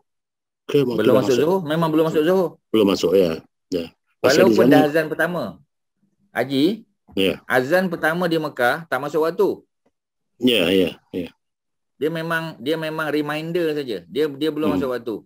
Ya. Jadi jangan terkelirulah kalau kita kata orang bangun buat tu bukan dia buat qabliyah Jumaat tu. Sebenarnya dia masih buat solat intizar lagi. Intizar sampailah khatib naik atas mimbar baru azan yang kedua. Azan yang kedua tu baru masuk waktu Jumaat, baru masuk zuhur. Dan orang Melayu akan bangun untuk apa kita panggil ya, untuk qabliyah Jumaat lah. Dan waktu tu tak sesuai qabliyah Jumaat dah. Ya, pasal apa tuan-tuan? Pasal khatib dah naik atas mimbar. Maknanya dia azan dan terus khatib naik atas mimbar. Maknanya tak sesuai untuk buat qabliyah Jumaat, tak sesuai. Tak sesuai. Sebab dalam apa kita panggil ya, dalam praktik di Malaysia lain. Di Malaysia sebab kita azan pertama masuk waktu. Jadi antara azan pertama dengan azan kedua memang dah masuk waktu. Itu yang orang bangun buat solat zawal 4 rakaat ataupun solat qabliyah zuhur Ya, sebab apa? Sebab dia memang ada masa. Tapi kalau di Mekah tak ada masa. Azan pertama belum masuk waktu. Tuan-tuan kena ingat, belum masuk waktu. Ya. Jadi kalau tuan-tuan sembahyang juga 2 rakaat, solat tu boleh jadi duha.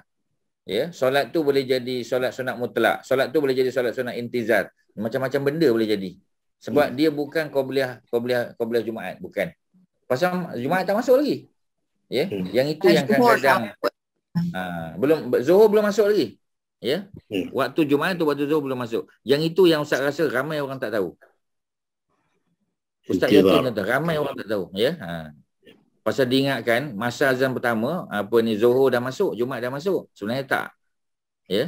Di sana belum. Dia kata belum, ya. Ini cerita Mekah, bukan cerita Malaysia. Di Mekah, Madinah, ya, di Riyadh, di mana-mana lah negara Arab. Jadi bila dia azan, sebab ini ambil daripada Sayyidina Osman. Dia ada dia punya sumber daripada sahabat Nabi, Sayyidina Osman, Khulafaur Rasyidin. Kerana ketika zaman Osman melihat ketika khatib naik atas mimbar masih ramai lagi peniaga yang meniaga.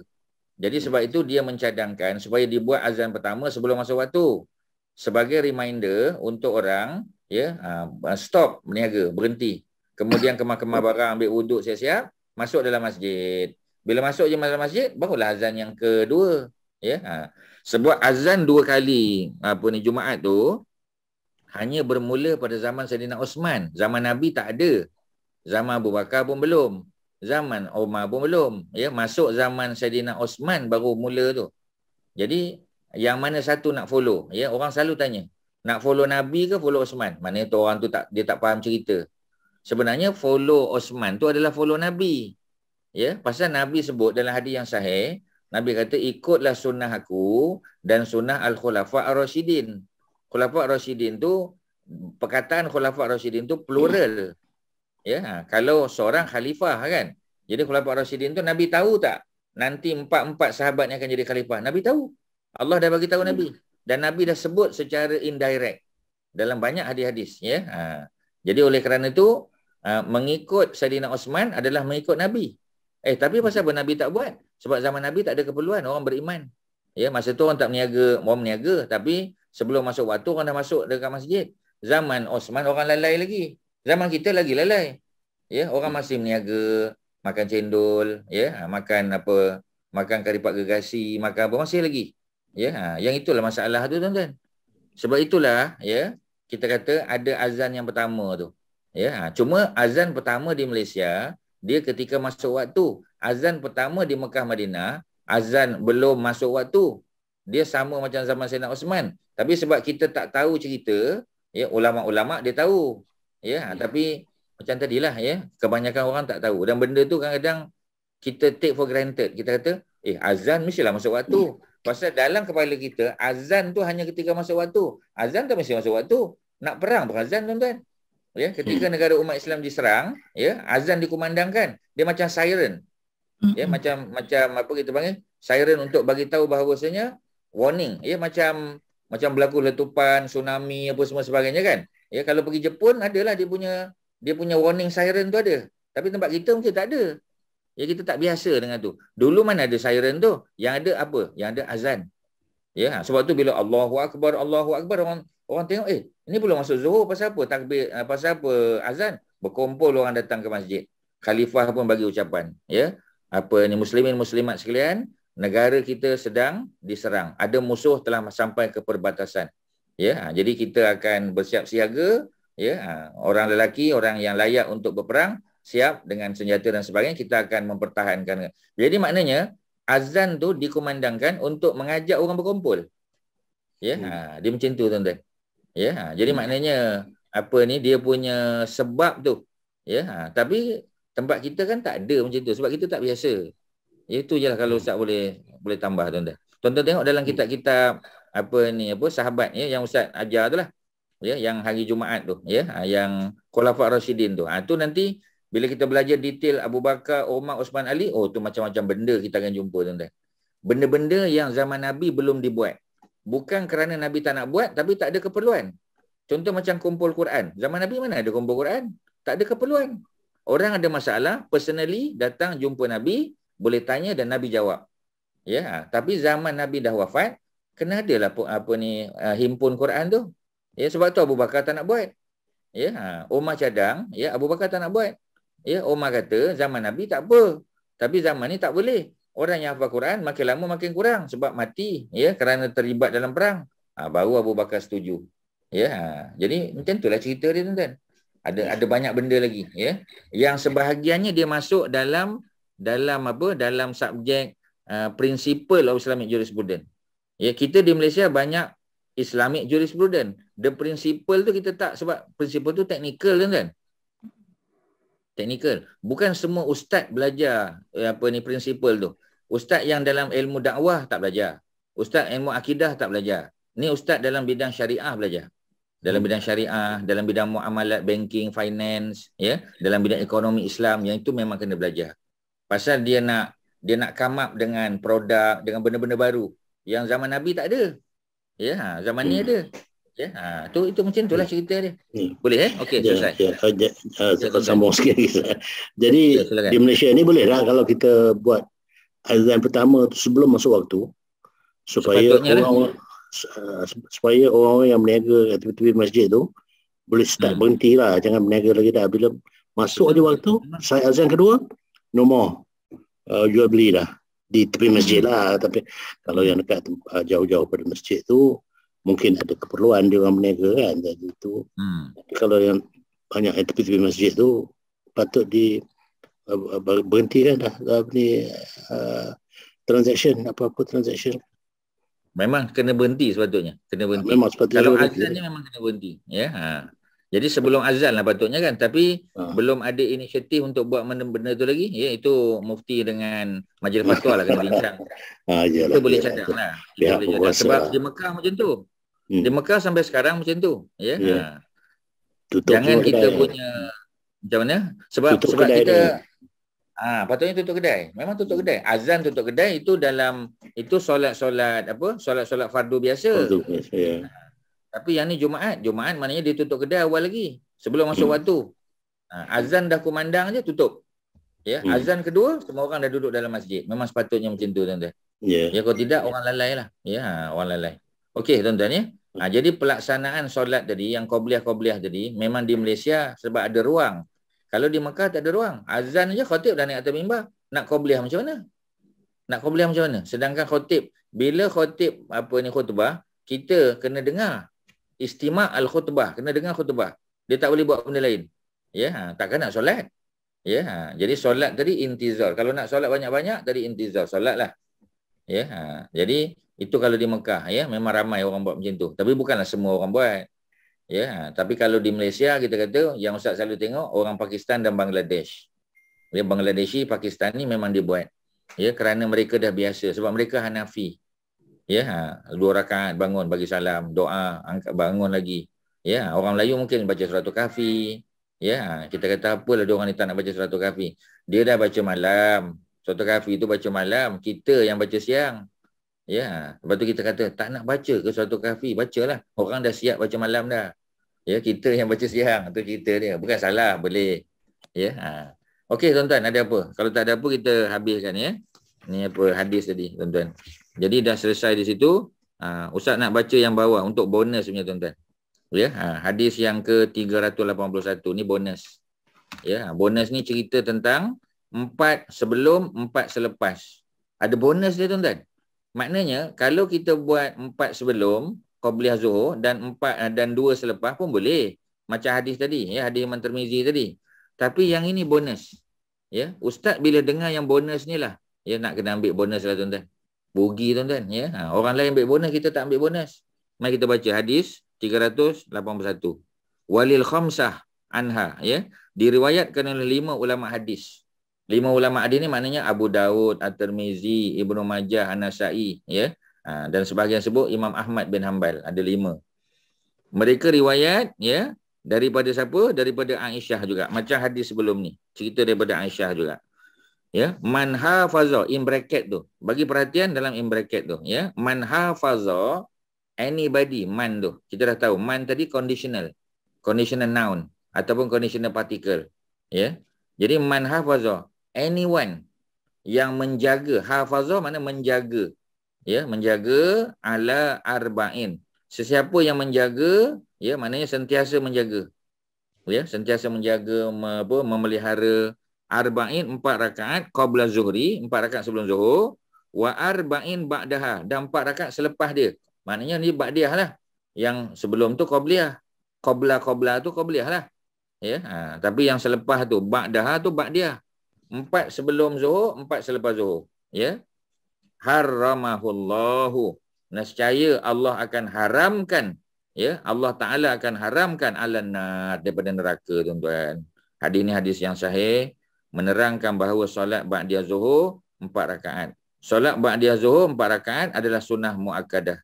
Ya, jadi maknanya walaupun boleh 4 sebelum 2 selepas, tapi 4 sebelum 4 selepas tu, tuan-tuan, 4 plus 4 tu diharam daripada daripada neraka, tuan-tuan.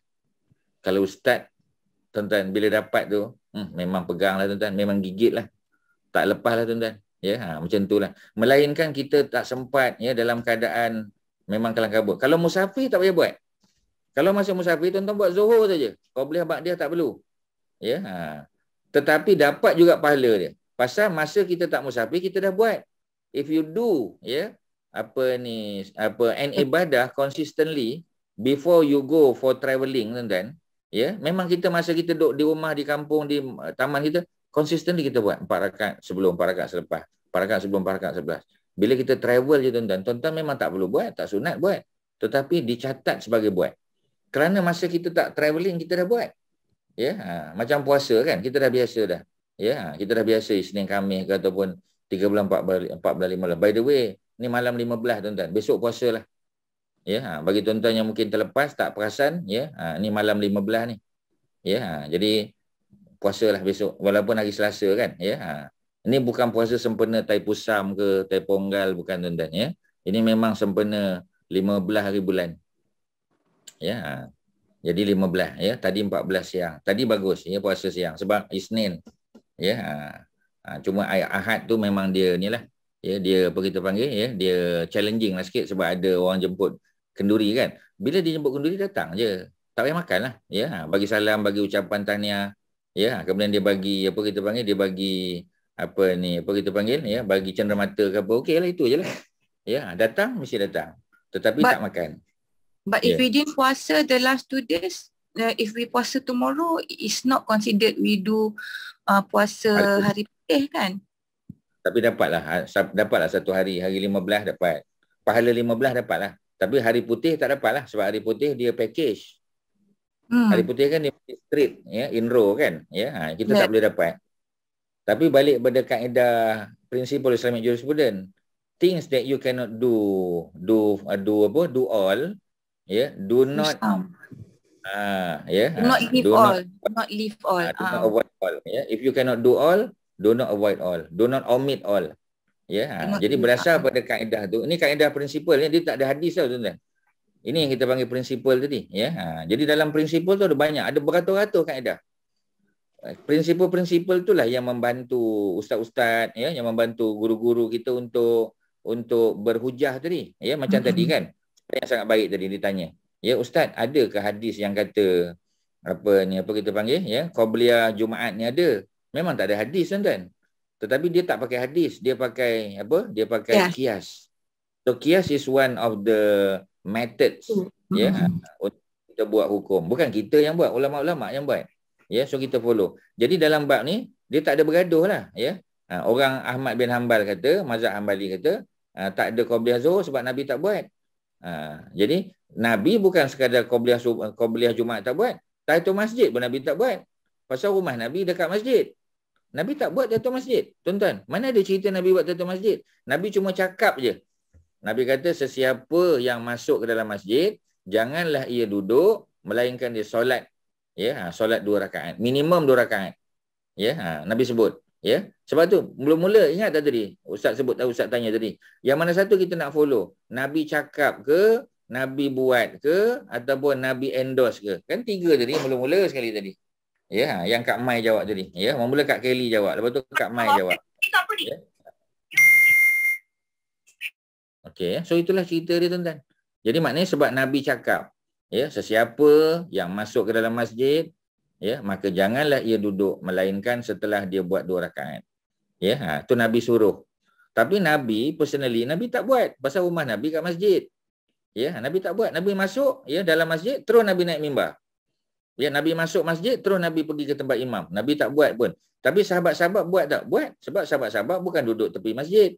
Rumah mereka jauh. Macam Abu Bakar. Abu Bakar jauh di ujung Madinah sana. Ya, kan kita dah cerita kan. Sebab tu ketika Nabi wafat, Abu Bakar tak ada. Sebab Abu Bakar duduk rumah isteri dia yang luar luar Madinah, pinggir Madinah. Bila dia datang, ya, dia masuk rumah Aisyah, dia tengok Nabi, dia buka kain yang menutup wajah Nabi, dia buka, mata Nabi terbuka lagi, ya, dan dia tutup.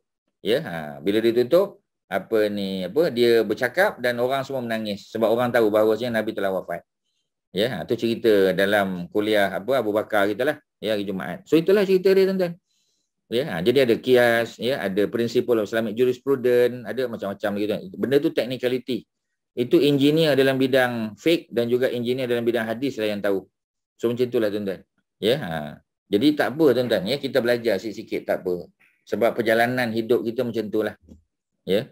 Okey, jadi balik pada cerita bonus tadi, bonus ni buatlah, tuan-tuan. Ya, jangan ditinggalkanlah. Kalau tak boleh buat tiap-tiap hari, sekali-sekali pun buat. Kerana nak rumah tu, tuan-tuan. Ya, itu belum tahu kita dapat ke tak, tapi kita usahalah.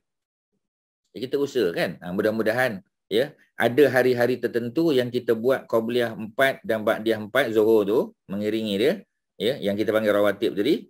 Mudah-mudahan ada yang Allah redha, Allah suka, Allah tengok dengan pandangan rahmat dan kita dapat Allah bina rumah di syurga, tuan-tuan. Mudah-mudahan. Amin. Ya, macam itulah kita punya mindset kita kena macam tu. Ya. Okey, selesai, tuan-tuan, ya. Kemudian dia ada cerita bawah tu. Ustaz sambung satu lagi last. Habiskan muka surat 190. Ya, ni cerita ni. Hadis ni ada perbincangan panjang ni. Daripada Ibnu Umar, ya, anak Sayyidina Umar, qala Rasul sallallahu alaihi wasallam, Nabi kata rahimallah. Kalau betul daripada Nabi. Ini perbincangan ni, ada perbincangan. Ya, ada yang kata ni bukan Nabi sebut, ni orang lain sebut. Ya, ada kesilapan. Ya, hadis ni hadis riwayat Imam Ahmad. Ya, ada cerita ya daripada Ibnu Khuzaimah. Ada 4 rakaat sebelum asar. Ya. Para ulama katalah hadis ni sahih pun. Kalaulah kata hadis ni sahih. Tetapi Nabi buat bukan consistently. Nabi tak buat consistently. Maknanya siapa nak buat boleh. Tetapi dia tidak muakkadah. Ya. Jadi panjang ceritanya.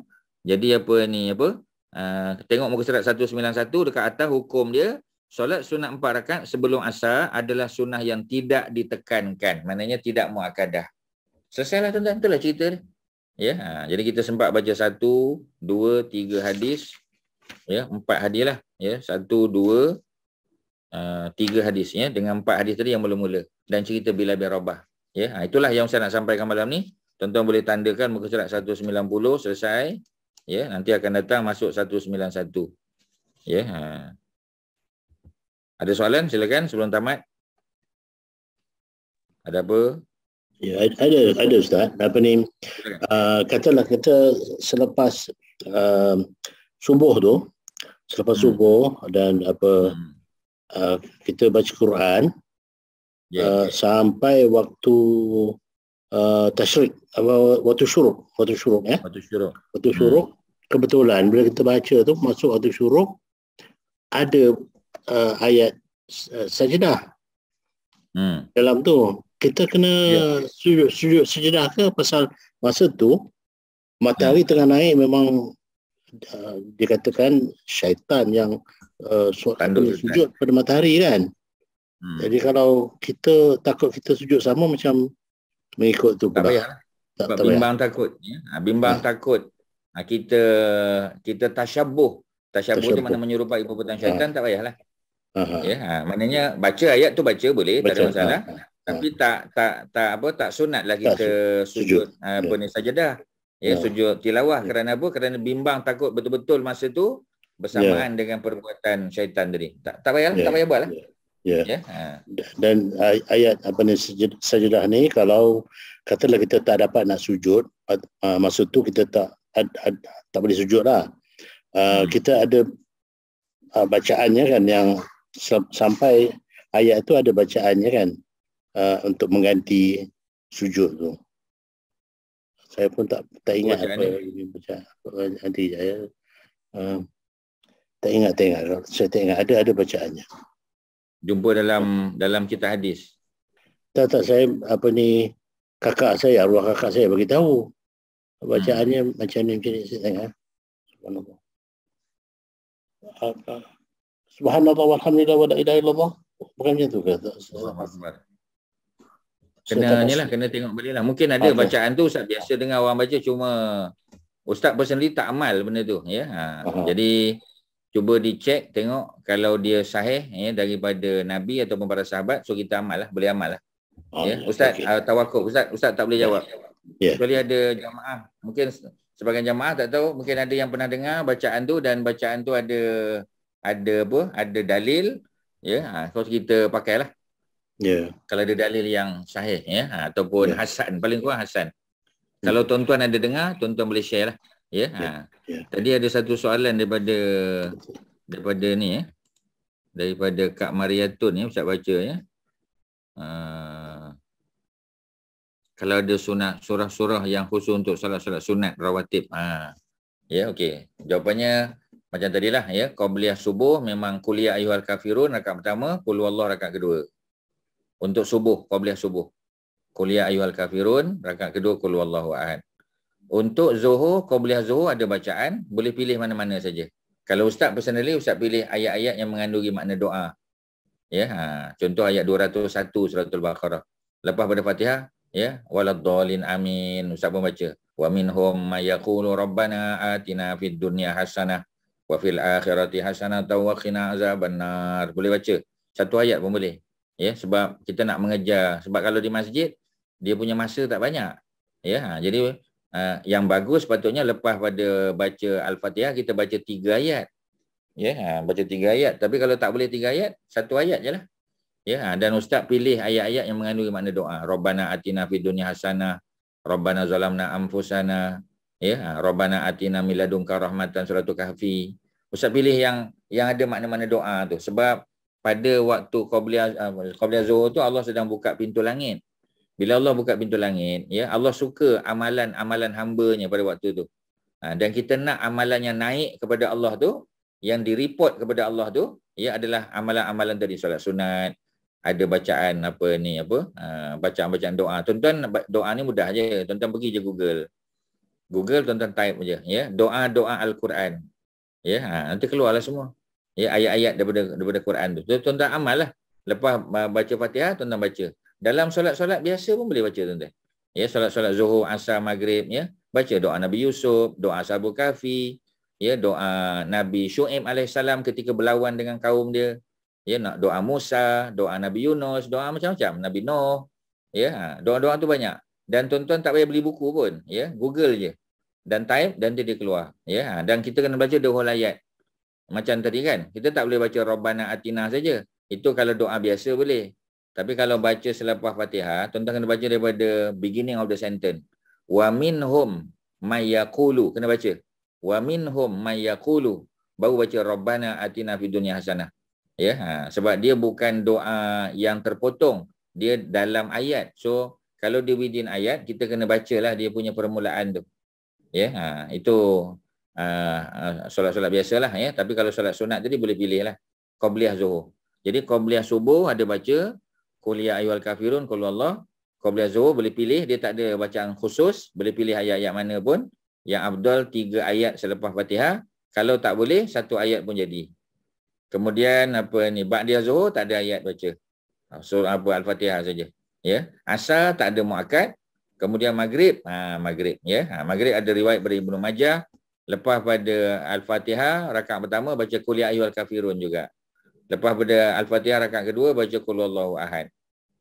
Itu saja. Lepas Isyak 4 rakaat atau 2 tidak ada surah. Selesailah, itulah soalan Kak Mariatun tadi. Okey, boleh jawab, boleh tuan-tuan? Sorry Ustaz, boleh? ulang sorry Ustaz, ba'diyah Maghrib tadi ada surah Ustaz? Ada surah. Ada riwayat dari Ibnu Majah.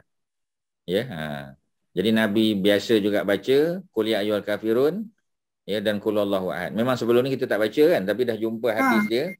Dah ada riwayat, so kita follow lah. Ada, ya, ada riwayat. So qul ya ayyuhal kafirun rakaat pertama, qul huwallahu rakaat kedua. Sebab ba'diyah maghrib adalah penutup solat sunat siang. Seperti mana qabliyah subuh merupakan permulaan solat sunat pada waktu siang juga. Subuh tu dah siang. Sebab malam sudah berakhir. Ya, maghrib masih siang. Penutup bagi siang sebelum malam datang. Malam tu ialah isyak. So itulah, ya. Jadi qabliyah subuh punya bacaan dengan ba'diyah maghrib punya bacaan same sama. Ya. Selesai? Okey, boleh. Apa Kak Surati? Boleh. Saya nak nanya ni lah, revise lah. Sebab hari tu kita bincang yang ba'diyah semua tak ada surah. So hari ni kita dah ada hujah. Dalil. Okey. So kita amal lah, ya. Okey, tuan-tuan. Okey, Haji Mat Syah, ada apa-apa sebelum tamat? Tak ada apa Ustaz. Tak apa. Terima kasih banyak Ustaz. Okey, sama-sama. So kita minggu depan kita sambung dengan buku akhlak Rasulullah, ya. InsyaAllah. Ya, boleh. Okey, tuan-tuan, sekadar tu wassallallahu ala sayyidina Muhammadin wa ala alihi wasahbihi wasallam alhamdulillahi alamin. Assalamualaikum warahmatullahi wabarakatuh. Waalaikumsalam warahmatullahi wabarakatuh. Terima kasih banyak. Terima kasih. Haji Ahmad Syah, terima kasih. Assalamualaikum. Sama-sama. Waalaikumsalam. Terima kasih semua yang hadir. Terima kasih. Terima kasih Yuran. Terima kasih. Sama-sama. Terima kasih Abang Syah. Datuk Osman on time malam ni. Ada lupa.